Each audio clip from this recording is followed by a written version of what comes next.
joining. I'm Denise, your host, and here at Your Entrepreneur Resources, we discover the no-fluff action steps to help you avoid all the overwhelm and all the BS out there, connecting you with the right mentors, resources, and tools, and helping you every step of the way on your entrepreneurial journey. We go live here twice a week, interviewing different experts, so definitely stay tuned inside our Facebook group. Today, I have a very special guest with me. It's Sabrina. Thank you so much for joining us today. Hi, I'm super glad to be here. It's actually the first time I'm doing a double live. So I'm all up for doing new things. So I'm super excited to be here on your podcast. Love connecting with other podcasters. Yes, it's all about, repurposing and just sharing, That's so powerful. Yes. It's so important. So today, this interview with Sabrina, we're going to be talking about how to get over your fear of putting yourself out there and sharing your story on a podcast. So I'm super excited to chat with you. Before we dive in, do you want to go in and tell us more about your business and how you get started on your journey? Yeah, for sure. I'm super excited. I can't wait for answering all of your questions and for you to interview me and all of those amazing things. So like you mentioned, my name is Sabrina. I am a recent, and I want to say recent with air quotes, entrepreneur. I actually started my journey last year. I started doing a branding business because that's what I studied. I studied PR, I studied branding, I studied marketing, and I worked in the fashion and beauty industry for about 6 years, give or take. And at one point I just got tired of it, decided to go on my own, started freelancing, went into the whole branding fully, started an agency. At least that's what I thought I was doing. But now looking back, I had no clue what I was doing. And I started a podcast by accident. So I started my podcast called Pretty Sure Podcast. I was supposed to launch it with a friend of mine. She backed out last minute. I had already told every single soul I knew about the podcast. So I just went ahead and launched it because, we got to save face, right? So launched the podcast, ended up falling in love with podcasting, started giving free advice to people when they were messaging me because they were like, how did you get so-and-so as a guest? Or like, how did you get over the fear of talking about this? And what do you recommend as a podcaster? And so little by little, I saw that actually this could be my full-time business rather than doing something that I actually secretly hated. So back in September, I decided to listen to myself after hiring a coach, and I launched my podcast coaching business. So I am a podcast coach for millennials. I like to call us content creators. You'll tell me if you agree with me, but all entrepreneurs are actually content creators. So I just like to call it, right? Because people have this thing, and I've realized whenever you say I'm a content creator, they think you're like an influencer, which is, I'm not bashing influencers. But really, content creator is just a person who puts content out there. And as entrepreneurs, you go on podcasts, you go and do a video, you do Pinterest, you do blogs. So why are we not calling ourselves content creators, right?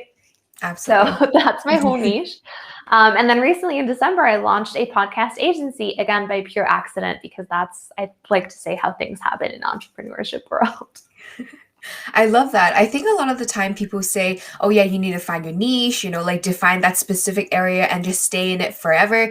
But sometimes it just happens, and when it happens, you're not going to say no. It's just when it comes your way, opportunities and, chances to be on other people's podcasts or starting a new business, you're like, yes, of course, I'm going to do it. Yeah. And, there's this big podcaster out there. Well, she's not known, her first business is not podcasting.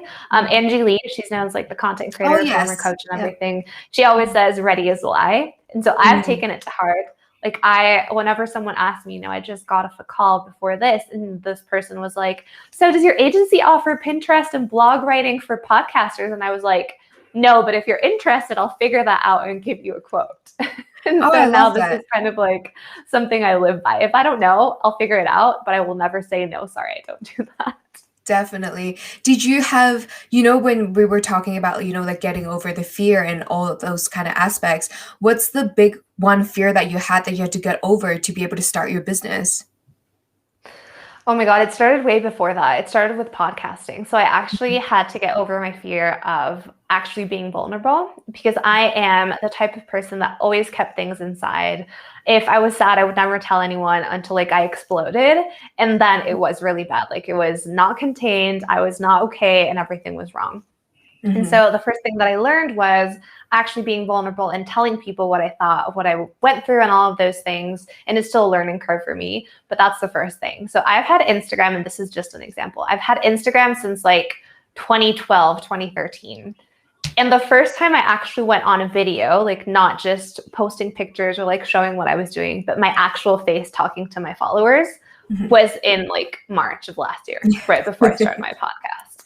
And so for like 6 years, I never showed my face talking to anyone. No wonder my Instagram was not growing. No wonder no one really connected with me, because I was just like, this is my life. Peace out. You don't really know me. You just see a curated version of me.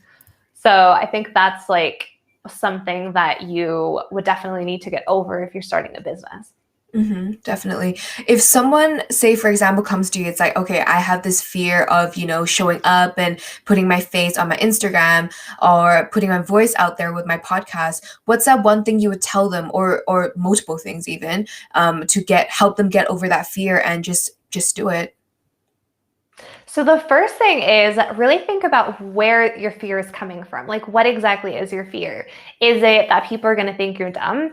Is it maybe that you don't know what you're saying? You feel like you're not an expert. You feel like it's too vulnerable. Like, really get serious with yourself and ask, why is it that I'm afraid of doing X or Y situation? And then the next thing that it's funny that you say that, because I actually last year when I was doing branding had a client who was like, I hate showing my face. But whenever I show my face or my baby or whatever it is, people comment and people like. And I'm like, can you tell me why that is? Like, tell me, what do you think that is? And so I made her realize. And then I told her, start small. Like, you don't have to start doing live shows. You don't have to start doing Instagram stories with your face every single day, but at least do it once. If you are not comfortable with doing yet, actually posting it, record it for yourself. And this is an example that I gave a friend of mine specifically. Record, like, grab your phone, literally just like grab it here and be like talking to yourself as if you were talking to your friend. So say like, hey, I did this, like, I just wanted to tell you guys about it, or like, look what I'm having for breakfast, whatever random thing it is. And then picture at least one friend in front of you when you're doing that. Do it, I don't know, for a week until you feel more comfortable. And then actually go on Instagram and do it once and see how it feels. If you hate it, take some time off and do it again. But really, it's all about trying, doing, and then figuring out, how to continue doing, right? Yeah, I love that. I'm curious, when you do go, for example, post on Instagram story, do you usually take the video with your camera and then post it? Or do you usually just go, go directly through the Instagram app? No, I usually do it directly on the Instagram app, only because I am lazy and I don't want to do more production than I need. Specifically for stories. So stories, I do all of them myself, unless it's like a really curated, pretty thing that I do a little like a template on or whatever it is, and then I post it. But most of my stories are filmed in the moment or during the day. If I didn't have time to post, I'll just record in the morning and post later with like a caption. But everything is like in the moment. When it comes to my actual posts, I do think of them a bit in advance, or I have the content created beforehand, right?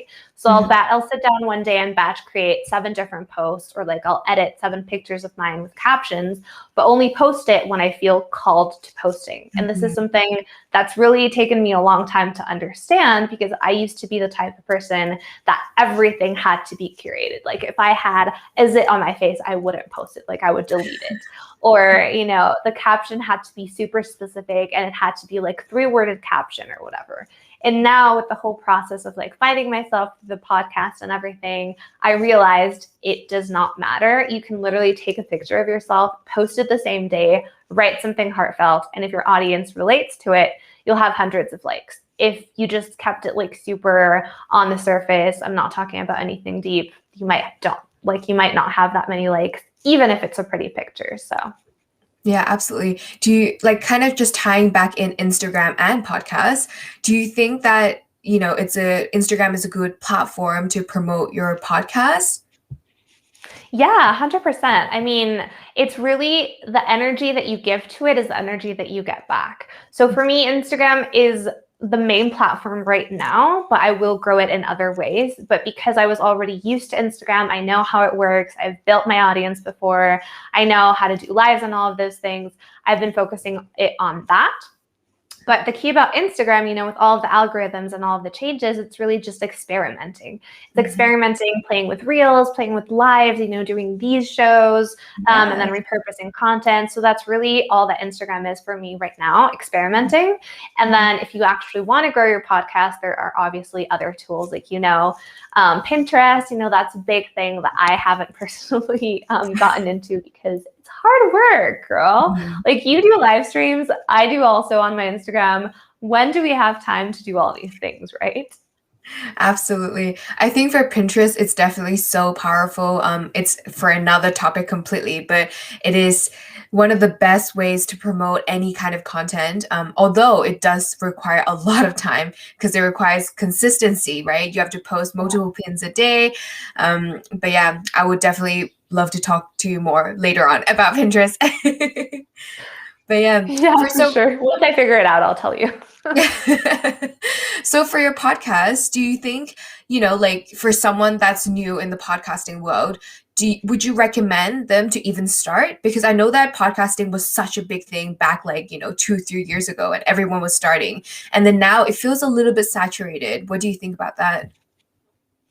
I actually recommend every single person that has a voice and a story to tell to start a podcast, but go at it for the right reasons. So obviously there are the wrong and the right reasons. And then I'll answer your second question, which it's like my most fascinating fact about the whole saturated market part. But basically anyone can profit off a podcast. Doesn't matter how small, how big, whatever it is, because people think about podcasting as I'm going to start a podcast and I'm going to make money from it. Like I'm going to get a sponsor. I'm going to get picked up by a network. I'm going to become the next Joe Rogan and go on Spotify. The truth is, Joe Rogan has been doing this for 10 years. So realistically, you're probably not going to be the next Joe Rogan until you've been doing it for a couple of years. But if you think about it from another perspective, monetization for podcasts doesn't have to mean I'm getting paid by an ad. You get monetization from podcasts through PR and the power of word of mouth, right? So you never know who's going to listen to your podcast, who's going to say, oh my God, I heard you on that podcast. Now I want to hire you for your services as a coach, service, whatever it is, or your brand, like I want to buy your brand. And so a lot of people go at it from, oh, I'm not going to make money. Why should I do this? But if you go at it from, first of all, you're going to create your own community of people that actually care about what you have to say. They love your content and they would believe you and trust you in everything you say and whatever you sell. And then second, to go back to your point of it feels saturated, yes and no. Here's a really interesting thing, and I only know it because I did a presentation the other day for a masterclass. So podcasting, there are about 1.5 million podcasts out there. That sounds like a lot. When you compare it to blogs, though, there are about 500 million blogs out there. And still, people are writing blogs every single day and creating a new blog every single day. Now, here comes the fun fact and my favorite part. Most podcasters stop podcasting after 5 to 10 episodes. So that means only half of that 1.5 million, so only about 750,000, are active podcasts. That's like a really, really, really tiny pool.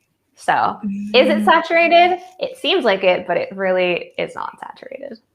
That is just so mind-blowing. I love that fact. I need to make it into a quote and put it up on my wall. Right. Because I know you have a podcast agency, so you must come across a lot of people that want to start a podcast, but just have imposter syndrome or scared of the market being saturated. Do you just tell them this fact and just blow their minds away? Yeah, I actually lead with that. So I'm like, listen, do you think that it's saturated? Let me tell you a fun quote. No, I'm joking. I do actually mention it, but my most important part is I always ask them, why do you want to start a podcast? Because if it's just to make a quick buck, I'm sorry to tell you, you're in the wrong entire thing. You should go do something else. Go to TikTok, right? Go do something else.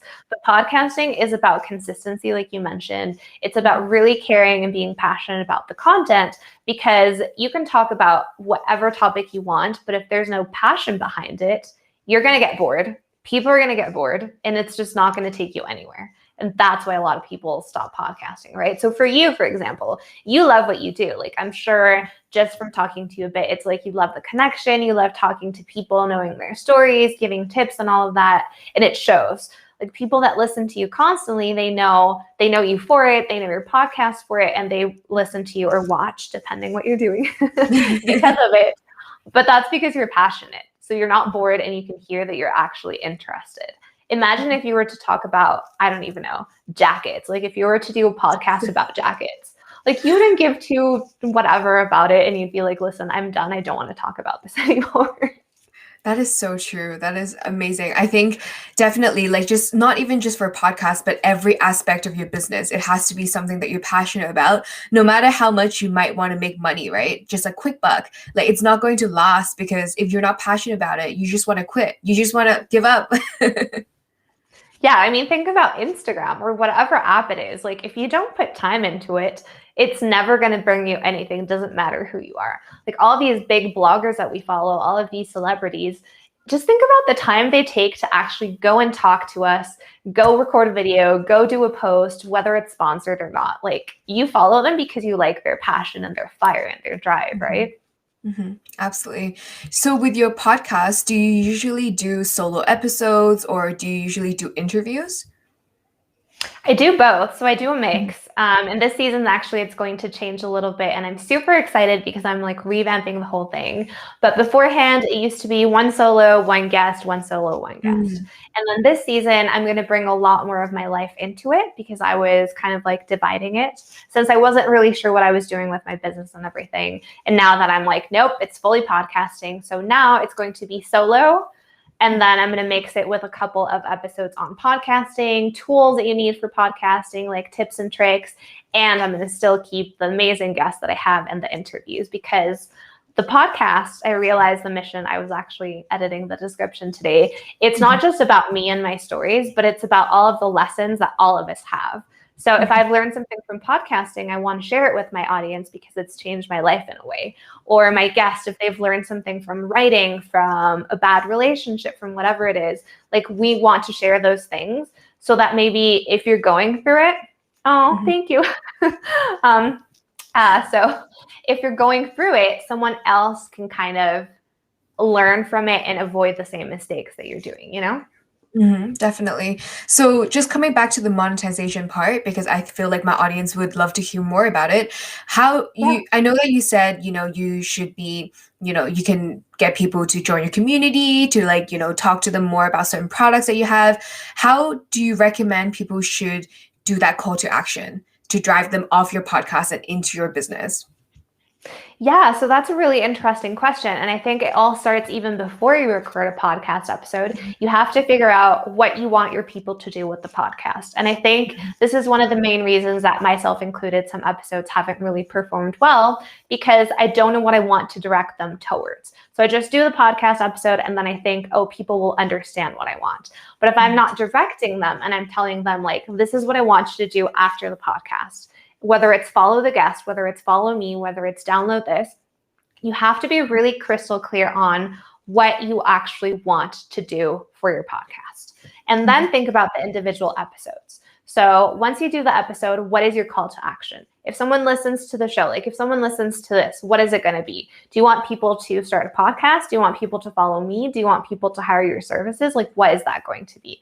And then just say that, like invite the conversation. So if you're having a course, like let's say you're a coach and you're creating a course, rather than just randomly typing something at the end and be like, show notes, if you want to join my course, do this, mention it in the episode and actually invite your listeners. Don't just talk at them, but say, hey, you guys, I know some of you have messaged or, you've talked to me about this. I know this might be something that you're interested in. I created this course.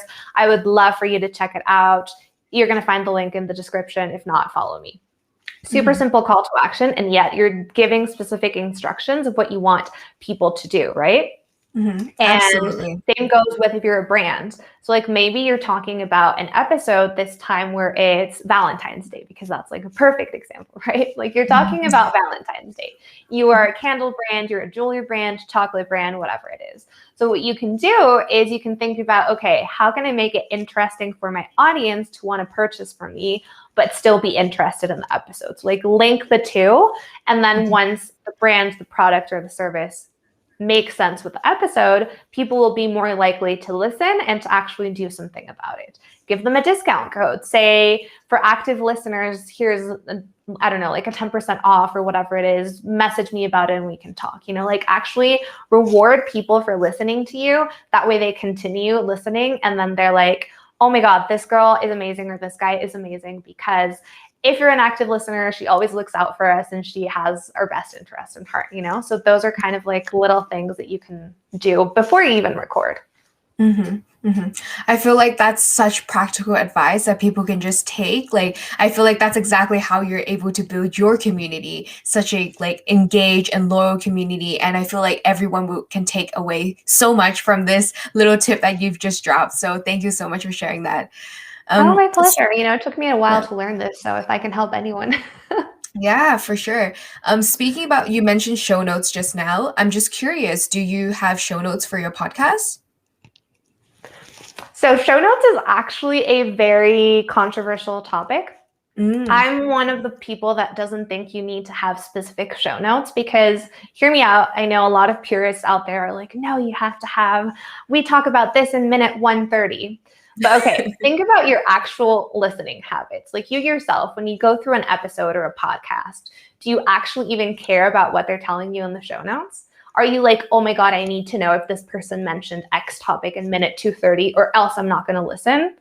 The reality is you probably don't give two shits about it, right? I don't know if I can swear, so like you can go delete for it.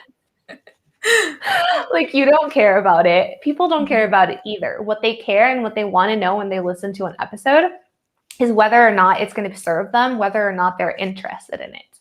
So rather than focusing on really making it like a school topic, like a summary of like, this is what you should know, this is minute, actually think, okay, what's the piece of knowledge people can get from this episode? This is what I want them to know. And then if you still want to link it, you can use your blog or you can use your website to say at the end of the show notes in the description, if you're interested in more, want to learn more specifics, go follow this website. And so that way your job is easier. You're still using the podcast to drive people to your website, but you make less work for yourself on a daily basis for your podcast episodes. Yeah, absolutely. I think that's such a powerful point, because I'm sure for solopreneurs, especially, having like a very, like detailed show notes just going to be taking up more of your time, and you might not have, the resources to be able to, like create the show notes. Whereas like, just coming up with the key takeaways and just saying, okay, if you want to find out more, check out this other blog that I have. I think that's such a great advice. I love that. Yeah. And honestly, like who has the time? Just like think about your own habits. Like this is something that I actually live by. Whenever you're considering doing something, think about your own habits. Are you yourself going to use this? Is this useful for you? If the answer is no, don't feel pressure to do it, because your audience probably won't even be interested. Yeah, for sure. I love that. That's super, super amazing. I need to think more about that. Thank you for dropping the bomb. Before we wrap up, I do want to ask you, do you have any extra tips or final like advice for anybody that's considering starting a podcast but just needs to get over the little hump, just need to get going? Do you have any advice or tips for them? Yeah, and this one, it took me a while to understand myself. I wish I would have known this back in the day when I first started a podcast. Your first episode, your first business, your first whatever you do is going to suck. There is no going around it. It's just going to be terrible. Like I dare you to go listen to my podcast episodes. The first one, here's a little secret. I think I recorded that episode about 5 times because I was so nervous. I was shaking. I think you can hear it in my voice. I had no clue what I was doing. I felt so awkward speaking to myself. And I was like, this is terrible. And down the road, you learn from it. Like there's no episode that's going to be as bad as your previous one. Even if right now you're recording something and you're like, this sucks, just think the next one's going to suck less and the next one's going to suck less than that, right? And the other day I heard this quote by Jenna Kutcher, or like I was watching her on a video, and she was saying, all of my first episodes, I'm so embarrassed by them. I've been tempted to like delete them 100 times, but I don't delete them because I think it's part of the journey and people can hear how far I've come, everything that's changed. And it also is inspiring because it shows you started somewhere, right? You didn't just magically turn into like this amazing podcaster that knows what she's doing. And so having it up there, it's kind of like my way and people's way of saying, I did it this way. you don't have to be afraid and be perfect because we all started that way, right? So just remember, it's going to suck. Doesn't matter what you do, but it'll never suck as much moving forward. Oh, that's so powerful. I love that. Thank you so much for being here. Before I let you go, do you mind just sharing where people can find out more about you? Yeah, so the best current way of learning more about me, what I do, or just chatting with me, if you feel like doing that, I'm very open, is on my Instagram. So this one right here, it's easy handle at that girl Sabrina. I'm currently building my website, so I won't direct you to there, but for whenever this actually gets published on the streaming platform, I'll give it to you because it's going to be live next week. But yes, Instagram at that girl Sabrina, message me, send me whatever it is that you want. I'm super open. I love talking to people, meeting you guys, and always up for helping, giving advice and stuff. So yeah. That's awesome. I'll put all the links in the description box. And I know you also have a freebie for us. Do you mind sharing just a little bit about it? Yeah, so this actually took me a long time to make because I am all about value and I hate those freebies that are just like clickbait. Like learn this and then you download them and you're like, I didn't learn anything. Why did I waste my time? So I made purposely sure that this freebie had actual information. And so I like to call it How to Be the Best Podcast Guest Guide.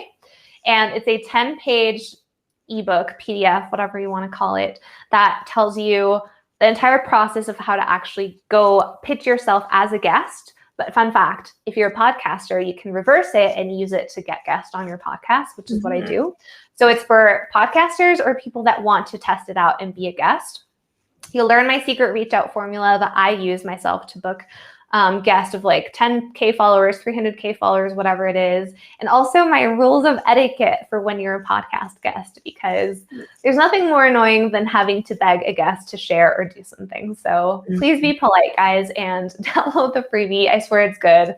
I put my heart, blood, sweat, and tears into it. So yes, I am going to download it myself. I love that. Thank you. Awesome. Yeah, thank you. Well, again, thank you so much for being on the Your Entrepreneur Resources show. We have live interviews, like I said previously, every single week, twice a week. So make sure to stay tuned in our Facebook group. And again, you can find all the links to find out more about Sabrina and get her freebie in the description box. We started a speed networking Clubhouse room, actually. We do it twice a week. So if anybody's on Clubhouse, please feel free to follow me. Come say hi and chat with us.